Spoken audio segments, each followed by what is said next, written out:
there, and welcome to the Fastmarkets Live Lounge, brought to you by Aquatech. And we are recording this live on location. We're here in Las Vegas. We are at the Lithium Supply and Battery Raw Materials Conference. There's an awful lot going on around us. We are in the midst of all the hustle and bustle. If you can hear some clattering of plates, that is because they are bringing out the mid-morning snack to keep all of the delegates here well fed and well watered. But for the most part, we will be focusing on our guests. And I'm Georgia Tolley, and for the next 20-25 minutes or so, I'm delighted to say I'm joined by Haydn Daxter. Now, he's the newly appointed CEO of Power Metals Corp. They're a company really making waves in the battery materials space. They have a globally significant cesium project. We're going to find out more about that in the next few minutes. But first of all, Haydn's journey is as unique as it is inspiring. He's worked as everything from a professional chef to the manager of mining camps in Western Australia. Now, ultimately, he completed a degree in geological sciences while working in some of the most remote and complex exploration projects in the world. And he really does bring a rare mix of life experience, technical know-how, and of course, leadership under pressure. We're going to put all of those to the test in the next few minutes. Haydn, thank you very much for joining me. Thank you, George. A pleasure to be here. Yeah, it's good to have you with us. And I have to say, your career has been far from conventional. Looking through your profile, you trained as a chef and you even worked under the really famous English chef, Rick Stein. What made you shift from that to where you are today? Well, I, as a young fellow, I travelled around Europe and was a chef and did a lot of work over there, and came back to Australia after 10 years and then moved into the mining industry in Australia, working as a chef. And then sort of that evolved into management level and was managing up to sort of 10 mine sites for Rio and BHP with a service providing company. Did a bit of work with Chevron as well. And then sort of after that, I moved on to a project in Africa, in Cameroon and Congo, and was working out there with a couple of Australian junior companies, Sundance, Equatorial. And I guess while I was out there, the only aspect of the project that I was unfamiliar with was the geology, and I had a really strong interest in it. So I went back to the university and started studying while I was out there working. So you were working in literally some of the remotest, most dangerous places in the world. Did they feel remote and dangerous when you were there? They definitely were remote and challenging, and there was an element of danger. We had a security cordon with us at most of the time. It was very isolated though. I think we were sort of 14-hour drive in the middle of the Cameroonian and Congolese jungle from any real civilization sometimes. So it was interesting to say the least, but it was quite a challenge. You have had one sort of particularly notable moment in your career that I'm sure stays with you now, because when you were working with Sundance Resources in 2010, I think it was, the company faced there was a really tragic plane crash, a really unthinkable tragedy in many ways, because that plane crash claimed the lives of everyone who was on board. And I know that you were directly involved in the search and recovery efforts. How has that sort of impacted on your sort of outlook towards your career, but also your outlook to life and leadership? Yeah, it was a very challenging time. It's such a tragedy for, we lost nine members of the company and 2 pilots, so there was 11 in total, and it was the 15-year anniversary last week. So it's gone past really quickly, to get to 15 years. But I think, from myself and the team that was on the ground, it taught us a lot, but I think that the key takeaway I had from that was that, things can change very quickly in your life and in mining and in industry. So, I think you've really just got to seize whatever opportunities come in front of you and really put, the best effort you can into that. So, it's a very tragic event. It's something that, I guess has stuck with myself and a few of us that were out there, and now I have a very strong and sort of detailed response on sort of safety and logistics and how we manage that going forward with the team. The fact that you remember 15 years, that the anniversary shows how much it still, to a certain extent, impacts on your way of thinking. Yeah, correct. There's myself, our general manager, and who was the company CFO, moved into the interim CEO. We formed a very, very strong bond after that, and we're good mates to this day. And we usually catch up around the anniversary date for a beer and a reminisce, ultimately. Yeah. And to remember those people. I mean, ultimately, that's what it comes down to, is remembering those who are lost. I mean, that clearly indicates your resilience, the fact that your career has been through these twists and turns, ups and downs. And I just wonder whether, if you were looking back to your younger self, whether you would have any advice for that younger man.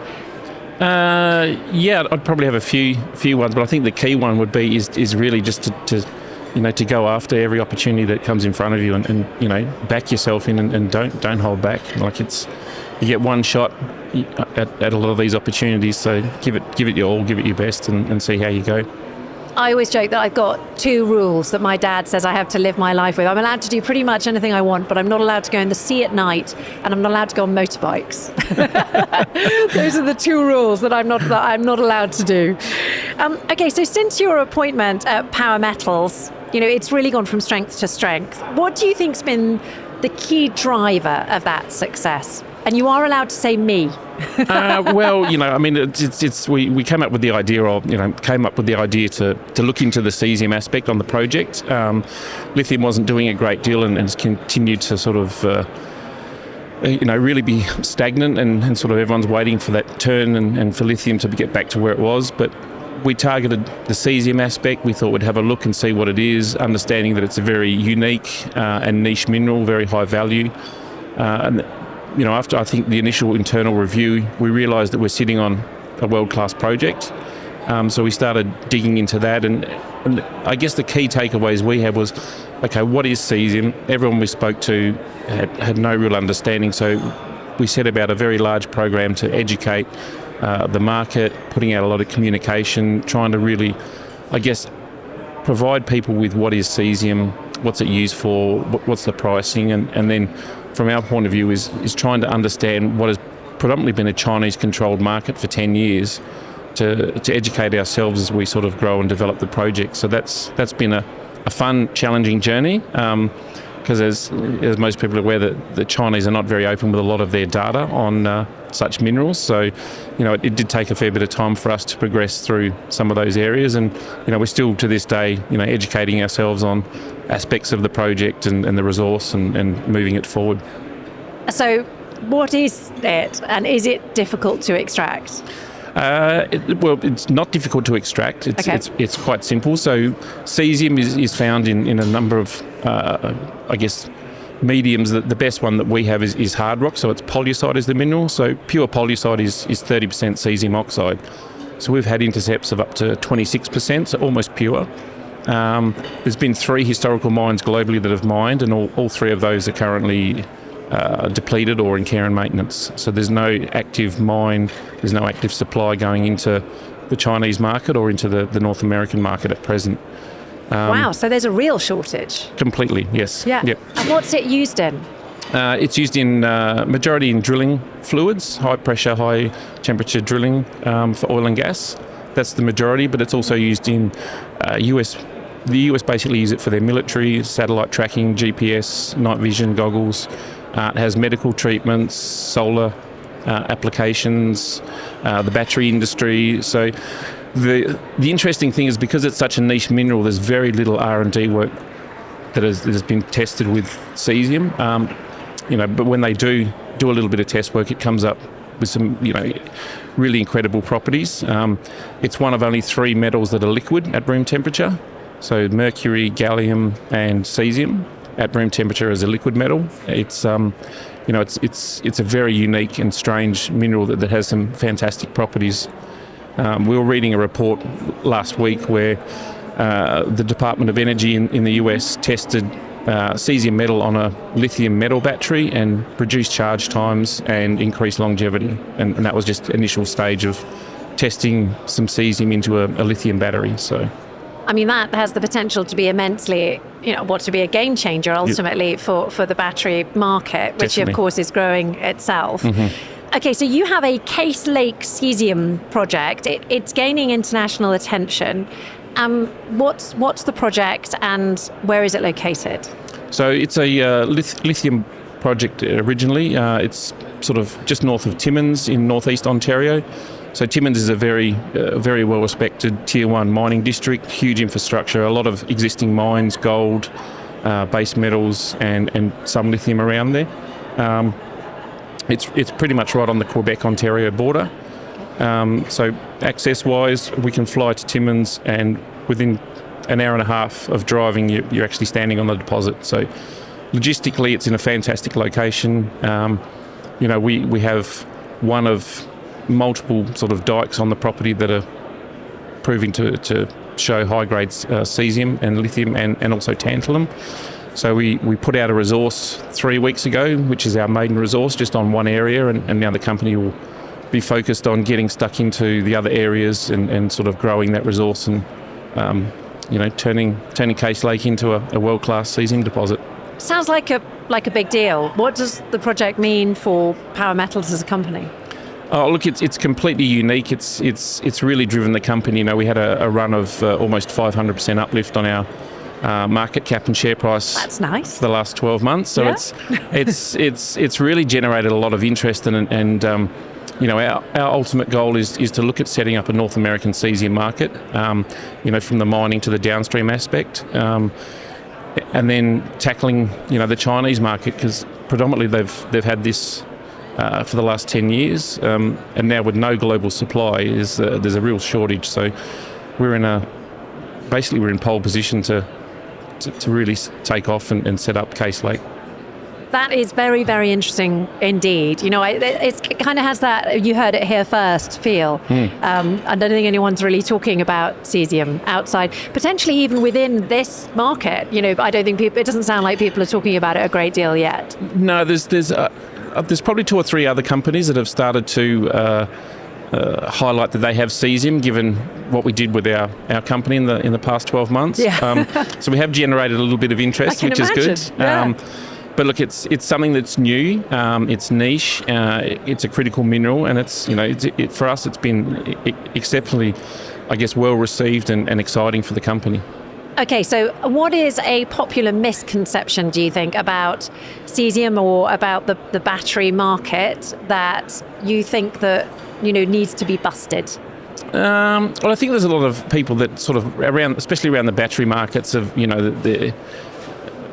they're not sustainable. It's not going to, it's not going to be a long-term thing, and it'll come and go. And coal powered or petrol and sort of fossil fuels are still going to be around, and they probably will. They'll have their place. But I think when you look at Fastmarkets, where we sit today, a number of other conferences around the place, and then what's happening currently, sort of the geopolitical arm wrestles that are ongoing, and the majority of this is around the control and sort of the power around critical minerals, technologies, and finance. So I think that a lot of people really need to take a look at sort of some of the critical minerals and battery metals, because while with mining we see these cyclics up and downs, lithium will bounce back in the next 12 to 18 months, and the other critical minerals we're starting to see.